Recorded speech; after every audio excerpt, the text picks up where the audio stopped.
نحمدہ و نصلی علی رسولہ الکریم اعوذ باللہ من الشیطان الرجیم بسم اللہ الرحمن الرحیم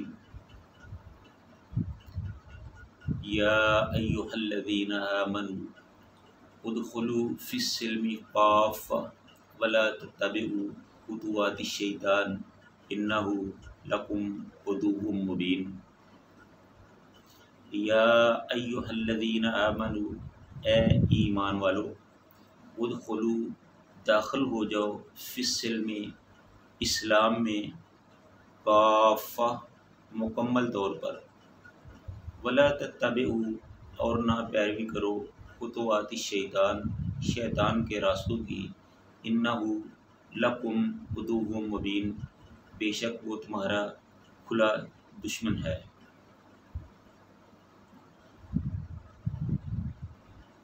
ہر قسم کی حمد و ثنا اللہ تعالیٰ کی ذات کے لیے، جو سارے جہانوں کا خالق و مالک اور پیدا کرنے والا ہے، اور درود و سلام رسول اللہ صلی اللہ علیہ وآلہ وسلم کی ذات پہ، جو سارے نبیوں کے امام ہیں اور ساری کائنات کے سردار ہیں۔ رسول اللہ صلی اللہ علیہ وسلم نے فرمایا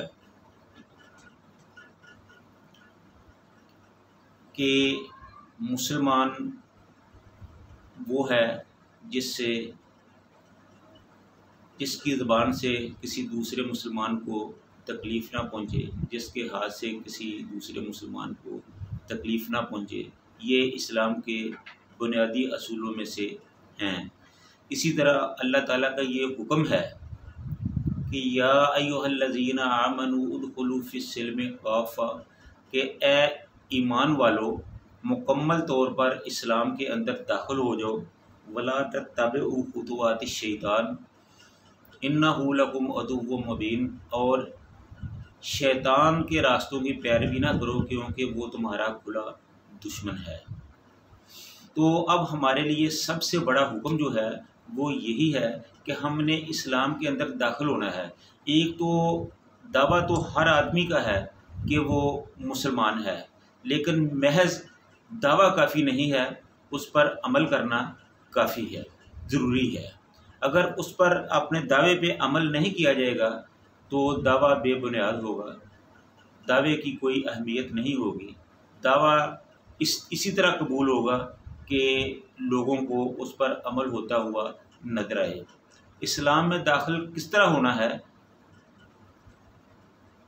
حضرت رسول اللہ صلی اللہ علیہ وآلہ وسلم کے پاس ایک دفعہ جبریل آئے، انہوں نے کہا کہ حضور اسلام کیا ہے؟ رسول اللہ صلی اللہ علیہ وسلم نے فرمایا کہ تو گواہی دے کہ اللہ ایک ہے اور اس کے علاوہ کوئی عبادت کے لائق نہیں، اور محمد صلی اللہ علیہ وسلم اللہ کے رسول ہیں، اور پھر نماز قائم کرو، اور پھر زکوٰۃ ادا کرو، پھر حج کرو۔ یہ ساری چیزیں، یہ 5 ارکان جو ہیں، یہ اسلام میں داخل ہونے کے لیے ضروری ہیں۔ اگر ان میں سے کسی ایک پر عمل نہیں کیا جائے گا تو پھر اس کا دعویٰ جو ہے وہ درست تسلیم نہیں کیا جائے گا۔ اب اسلام میں داخل ہونے کا سب سے جو پہلی شرط ہے وہ یہ ہے کہ لا الہ الا اللہ محمد رسول اللہ۔ لا الہ الا اللہ کا مطلب یہ ہے کہ اللہ کے علاوہ کوئی اور معبود نہیں ہے، وہ اکیلا ہے، وہ لا شریک ہے، اس کی ذات میں، اس کی صفات میں، اس کے کاموں میں کسی دوسرے کو شریک نہیں کیا جا سکتا۔ یہ لا الہ الا اللہ کا مطلب ہے۔ اس کے آگے ہے محمد رسول اللہ صلی اللہ علیہ وسلم، کہ محمد اللہ کے رسول ہیں، کہ رسول اللہ صلی اللہ علیہ وسلم کا جو فرمان ہوگا وہی ہمارے لیے قابل عمل و قابل حجت ہوگا۔ اس کے علاوہ کسی اور کی بات ان کے مقابلے میں، یہ بات سمجھنے والی ہے کہ ان کے مقابلے میں کسی اور کی بات ہمارے لیے قابل حجت نہیں ہوگی۔ اس کے بعد واقعی الصلاۃ، کہ نماز پڑھی جائے، نماز کو قائم کیا جائے، اور زکوٰۃ کو ادا کیا جائے، اور حج کو کیا جائے، روزہ رکھا جائے، یہ ساری چیزیں ہیں۔ اسی طرح جس طرح کلمہ پڑھنا، ان کے دونوں جز پر عمل کرنا اسلام پر مکمل طور پر داخل ہونے کے لیے ضروری ہے، اسی طرح اسلام میں مکمل داخلے کے لیے نماز قائم کرنا بھی ضروری ہے۔ رسول اللہ صلی اللہ علیہ وسلم نے فرمایا کہ نماز میری آنکھوں کی ٹھنڈک ہے، نماز میرے دل کا سکون ہے۔ پھر فرمایا کہ جو لوگ نماز نہیں پڑھتے میرا دل کرتا ہے کہ میں ان کے گھروں کو جلا دوں۔ یہ بہرحال اسلام اس نماز کے بارے میں رسول اللہ صلی اللہ علیہ وسلم کے بہت سے فرامین موجود ہیں کہ نماز اسلام کا پہلا ستون ہے، اس کے بغیر اسلام نامکمل ہے۔ رسول اللہ صلی اللہ علیہ وسلم نے فرمایا کہ آخرت میں حشر کے میدان میں سب سے پہلا سوال نماز کے ہی متعلق ہوگا۔ جو اپنے اس سوال میں کامیاب ہو گیا اس کے لیے دوسرے سارے سوال آسان ہو جائیں گے، اس کی دوسری منزلیں آسان ہو جائیں گی۔ لہذا نماز جو ہے وہ بہت ضروری ہے، اور پھر اس کے ساتھ یہ بھی ضروری ہے کہ نماز تو پڑھنی ہے، نماز کس طرح پڑھنی ہے؟ رسول اللہ صلی اللہ علیہ وسلم نے فرمایا سلو کما رأیتمونی اصلی، کہ نماز اس طرح پڑھو جس طرح تم مجھے پڑھتے ہوئے دیکھتے ہو۔ یعنی جس طرح رسول اللہ صلی اللہ علیہ وسلم نے نماز پڑھی ہے اور جو نماز کا طریقہ بتایا ہے اس کے مطابق ہی نماز پڑھی جائے گی تو نماز قبول ہوگی، ادروائز نماز قبول نہیں ہوگی۔ اسی طرح نماز کے ساتھ ساتھ روزے کا، حج کا، زکوٰۃ کے جتنے بھی اسلام کے 5 ارکان جو ہیں ان پر عمل کرنا یکساں ضروری ہے۔ یہ نہیں ہو سکتا کہ ایک پر عمل کر لیا جائے ایک کو چھوڑ دیا جائے۔ یا ایھا الذین آمنوا ادخلوا فی السلم کافہ کا مطلب ہی یہی ہے کہ اسلام میں مکمل طور پر داخل ہو جاؤ۔ یہ نہیں ہو سکتا کہ اپنی مرضی کے احکام اپنا لیے جائیں، اپنی مرضی کے مطابق اسلام پہ عمل کیا جائے اور جہاں اپنی مرضی نہ ہو اس کو چھوڑ دیا جائے۔ نہیں، اگر اسلام میں آپ نے داخل ہونا ہے تو مکمل طور پر ہونا ہے۔ اگر آپ نے اپنے مرضی کے مطابق عمل کرنا ہے تو پھر وہ اسلام میں داخل ہونے والی بات نہیں ہے۔ اسلام میں مکمل طور پر داخل جب ہی ہوا جا سکتا ہے کہ اسلام کے ہر حکم پر عمل کیا جائے۔ یہ جو پنجابی کی مثال ہے نا کہ میٹھا میٹھا ہپ اور کڑوا کڑوا تھو، اگر ایسا کریں گے تو پھر وہ اسلام میں داخل ہونے والی بات نہیں ہوگی۔ اگر اسلام میں داخل ہونا ہے تو پھر اسی طرح ہونا پڑے گا جس طرح ابوبکر صدیق ہوئے تھے، جس طرح بلال ہوئے تھے، جس طرح عمار بن یاسر ہوئے تھے، جس طرح خباب بن ارت ہوئے تھے۔ جب وہ اسلام میں داخل ہوئے تو پھر ان کے لیے کیا کیا مصیبتیں ہیں جو نہیں آئی، کیا کیا مصیبتوں کے پہاڑ ہیں جو ان پر نہیں توڑے گئے۔ حضرت بلال رضی اللہ تعالیٰ عنہ کے ساتھ کیا کچھ نہیں ہوا، حضرت عمار بن یاسر کے ساتھ کیا کچھ ہے جو نہیں ہوا، خباب بن ارت کے ساتھ کیا کچھ ہے جو نہیں ہوا، ابوبکر صدیق رضی اللہ تعالیٰ عنہ کو کس طرح ایذا اور تکلیفیں پہنچائی گئی، خود رسول اللہ صلی اللہ علیہ وسلم کے ساتھ کیا کچھ نہیں ہوا، طائف میں کیا کچھ ہوا، مکے میں کافروں نے کیا سلوک کیا۔ یہ کیوں کیا؟ اس لیے کہ یا ایھا الذین آمنوا ادخلوا فی السلم کافہ، کہ اسلام میں مکمل طور پر داخل ہو جاؤ۔ یہ تو کافر بھی کہتے تھے نا، ان کی یہ پیشکش تھی۔ جب وہ ہر طرف سے ناکام ہو گئے تو پھر انہوں نے کہا کہ اے محمد صلی اللہ علیہ وسلم، چلو تم ایسا کرو کہ کسی ایک بات پر متفق ہو جاتے ہیں کہ تم ہمارے خداؤں کو برا کہنا چھوڑ دو، ہم تمہارے خدا کو برا نہیں کہتے۔ ایک دن تم ہمارے خداؤں کی پوجا کر لیا کرو، ایک دن ہم آپ کے خدا کی پوجا کر لیا کریں گے۔ لیکن رسول اللہ صلی اللہ علیہ وسلم نے کیا کہا کہ قل یا ایھا الکافرون لا تعبدوا ما تعبدون۔ یہ تو کبھی ہو ہی نہیں سکتا، یہ ممکن ہی نہیں ہے کہ اللہ کو چھوڑ کر کسی اور کی عبادت کی جائے، یہ ممکن نہیں ہے۔ ہاں یہ ضرور ہے کہ لکم دینکم ولی دین، کہ تمہیں تمہارا دین مبارک ہو، مجھے میرا دین مبارک ہو۔ تو اس طرح اسلام میں داخل ہونے کا صرف ایک ہی طریقہ ہے، ایک ہی مقصد ہے کہ اسلام میں مکمل طور پر داخل ہوا جائے۔ اگر آپ مکمل طور پر اسلام میں داخل ہوں گے تو پھر ہی آپ مسلمان ہوں گے۔ اگر آپ اپنی مرضی کا اسلام قبول کریں گے تو پھر آپ کے مسلمان ہونے کا کوئی فائدہ نہیں ہے۔ یہ نہیں ہو سکتا کہ جہاں سے آپ کے کاروبار کو نقصان پہنچتا ہو وہاں اسلام کو چھوڑ دیا جائے، جہاں آپ کی برادری ناراض ہوتی ہو وہاں سے اسلام کو چھوڑ دیا جائے، جہاں آپ کے والدین آپ سے ناراض ہوتے ہو وہاں اسلام کو چھوڑ دیا جائے، جہاں دوست و احباب ناراض ہوتے ہو وہاں اسلام کو چھوڑ دیا جائے، جہاں سے تجارت پہ فرق پڑتا ہو وہاں اسلام کو چھوڑ دیا جائے۔ نہیں، اسلام میں داخل ہونے کا طریقہ یہ ہے کہ مکمل طور پر کافہ مکمل طور پر اسلام میں داخل ہو جاؤ۔ اگر مکمل طور پر اسلام میں داخل ہوگے تو پھر ہی اسلام میں داخل ہونے کا فائدہ ہے، ادروائز نہ اسلام میں داخل ہونا آپ کا قبول و منظور ہوگا اور نہ اسلام کو قبول کرنا ہی آپ کا قبول و منظور ہوگا۔ رسول اللہ صلی اللہ علیہ وسلم نے فرمایا کہ ترکت فیکم امرین لن تضلوا ما تمسکتم بہما کتاب اللہ و سنت رسولہ و سنت خلفائے راشدین المہدیین۔ رسول اللہ صلی اللہ علیہ وسلم نے فرمایا ترکت فیکم امرین کہ میں تم میں دو چیزیں چھوڑ کر جا رہا ہوں، لن تضلوا تم کبھی گمراہ نہیں ہو سکتے، ما تمسکتم جب تک تم ان کے ساتھ تمسک نہیں کر لیتے، ان کو مضبوطی سے پکڑ نہیں لیتے، ان کے ساتھ مضبوطی سے چمٹ نہیں جاتے، جب تم ان دونوں کو اختیار کر لو گے پھر تم کبھی گمراہ نہیں ہو سکتے۔ اور وہ دو چیزیں کیا ہیں؟ کتاب اللہ، ایک اللہ کی کتاب ہے، وہ سنتی، اور دوسری رسول اللہ صلی اللہ علیہ وسلم کی سنت ہے، وہ سنت خلفائے راشدین المہدیین، اور حضرات صحابہ اکرام رضوان اللہ علیہم اجمعین کی سنت۔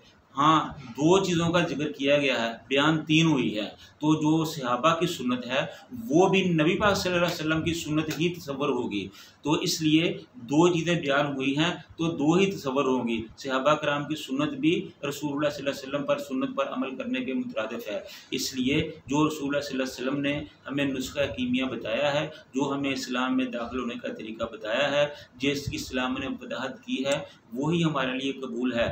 آج بھی ہمارا اگر مطمئن ہم اس چیز کو اپنا مطمئن نظر بنا لیں کہ اسلام کے ماخذ صرف دو ہیں، ایک کتاب اللہ، اللہ کا قرآن، دوسرا رسول اللہ صلی اللہ علیہ وسلم کی فرمان، تیسری کوئی چیز اسلام کی ماخذ نہیں ہو سکتی۔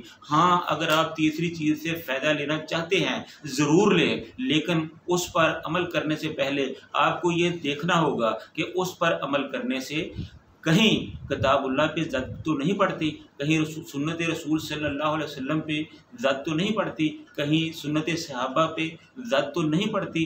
اگر ان پر زد پڑتی ہے تو پھر ان چیزوں کو ترک کرنا ہوگا، پھر تیسری چیز کو ترک کرنا ہوگا، اس کو چھوڑنا ہوگا۔ ہاں، اگر وہ قرآن و سنت کے مطابق ہو تو پھر اس پر عمل کرنے میں کوئی حرج نہیں ہے، پھر اس پر ہمیں عمل کر لینا چاہیے، لیکن اگر وہ کتاب اللہ و سنت رسول کے خلاف ہوگی تو پھر وہ ہمارے لیے حجت نہیں ہے۔ ہمارے لیے حجت صرف اور صرف اللہ کا قرآن اور رسول اللہ صلی اللہ علیہ وسلم کا فرمان ہے۔ اور وہ رسول اللہ صلی اللہ علیہ وسلم کا فرمان کیوں ہے؟ اس لیے کہ وَالنَّجْمِ إِذَا هَوَىٰ مَا ضَلَّ صَاحِبُكُمْ وَمَا غَوَىٰ وَمَا يَنطِقُ عَنِ الْهَوَىٰ إِنْ هُوَ إِلَّا وَحْيٌ يُوحَىٰ، کہ رسول اللہ صلی اللہ علیہ وسلم کا فرمان اللہ ہی کا فرمان ہے۔ کیوں کہ اللہ کے رسول اس وقت تک کوئی بات نہیں کرتے جب تک ان کے پاس اللہ تعالیٰ کی طرف سے بھیجی ہوئی وحی نہیں آ جاتی۔ جب رسول اللہ صلی اللہ علیہ وسلم کو بات کرتے ہیں تو وہ وحی الہی کے مطابق ہی بات کرتے ہیں، تو اس لیے اسلام کی ڈیفینیشن یہی ہے، اسلام کے ماخذ یہی ہیں کہ ایک اللہ کا قرآن، دوسری رسول اللہ صلی اللہ علیہ وسلم کی سنت، تیسری کوئی چیز اسلام کی ماخذ نہیں ہے۔ ہاں، وہ مشروط طور پر اس کو قبول کیا جا سکتا ہے کہ وہ اگر اسلام کے مطابق ہو، رسول اللہ صلی اللہ علیہ وسلم اور اللہ کے قرآن کے مطابق ہو تو ان سے فائدہ اٹھایا جا سکتا ہے۔ اگر وہ اسلام قرآن اور اللہ کے رسول کے فرمان کے مطابق نہیں ہے تو پھر ہم ان کو قبول کرنے کے مکلف نہیں ہیں، پھر ہم ان کو ماننے کے پابند نہیں ہیں۔ تو اس لیے اسلام پر عمل کرنے کے لیے یہ ضروری ہے کہ جو اصول، جو طریقہ ہمیں اللہ کے رسول صلی اللہ علیہ وسلم نے بتایا ہے، سکھایا ہے، اسی کو اختیار کیا جائے۔ رسول اللہ صلی اللہ علیہ وسلم نے فرمایا تھا کہ بنی اسرائیل میں 72 فرقے ہوئے تھے اور میری امت میں 73 فرقے ہوں گے۔ تو صحابہ نے پوچھا کہ یا رسول اللہ تو ان میں صحیح کون ہوگا؟ تو رسول اللہ صلی اللہ علیہ وسلم نے فرمایا کہ ما انا علیہ و اصحابی، جو میرے اور میرے صحابہ کے طریقہ پر ہوگا وہی صحیح ہوگا۔ تو پھر ابھی آپ دیکھیں کہ کون ہے جو اللہ کے رسول صلی اللہ علیہ وآلہ وسلم کے طریقے پر چلتا ہے۔ تو یہ کوئی بڑی باریک بینی سے دیکھنے کی ضرورت نہیں ہے، اس کا جائزہ لینے کا ضرورت نہیں ہے۔ یہ ہر آدمی اگر تھوڑا سا بھی غور کرے تو اس کو پتہ چل جائے گا کہ کون ہے جو اللہ کے قرآن پر عمل کرنے کا دعوے دار ہے، کون ہے جو رسول اللہ صلی اللہ علیہ وسلم کے فرمان پر عمل کرنے کا دعویٰ کرتا ہے۔ تو اگر ہم ان چیزوں پہ غور کریں گے تو ساری حقیقتیں ہمارے سامنے کھل کے آ جائیں گی۔ ہمارا یہ ایمان ہے، ہم یہ سمجھتے ہیں کہ اسلام اللہ کا سچا دین ہے۔ اسلام ایک بالکل سچا، سچا، سادہ اور سیدھا قسم کا دین ہے۔ اس میں کوئی گڑبڑ نہیں ہے، اس میں کوئی ول فریب، کوئی ایسی بات نہیں ہے۔ ہاں، ان لوگوں نے ان کو پیچیدہ بنایا ہے، لیکن ہم ان پیچیدگیوں سے نکلنے کے لیے صرف ایک ہی چیز پر زور دیتے ہیں کہ اگر آپ نے سیدھے راستے پر چلنا ہے، صراط مستقیم پر چلنا ہے، تو پھر وہی بات جو رسول اللہ صلی اللہ علیہ وسلم نے فرمائی ہے کہ ترکت فیکم امرین لن تضلوا ما تمسکتم بہما کتاب اللہ و سنت رسولہ و سنت خلفائے راشدین المہدیین۔ اگر ہم ان چیزوں پر عمل کریں گے تو یقیناً ہم اسلام پر عمل کرنے والے ہوں گے۔ اگر ہم ان چیزوں پہ عمل نہیں کریں گے تو پھر ہمارا اسلام سے کوئی تعلق نہیں ہے۔ تو اللہ تعالیٰ سے دعا ہے کہ ہم خلوص نیت کے ساتھ اسلام پر عمل کریں، اسلام میں اسی طرح داخل ہو جس طرح ہمیں داخل ہونے کا کہا گیا ہے، ان چیزوں پہ عمل کریں جس کا حکم دیا گیا ہے، ان چیزوں سے رک جائیں جن سے ہمیں رکنے کا حکم دیا گیا ہے۔ اللہ تعالیٰ ہم سب کا حامی و ناصر ہو۔ اللہ تعالیٰ ہمیں اسلام کے اعلیٰ اور ابدی اصولوں پر عمل کرنے کی توفیق عطا فرمائے۔ وآخر دعوانا ان الحمد للہ رب العالمین۔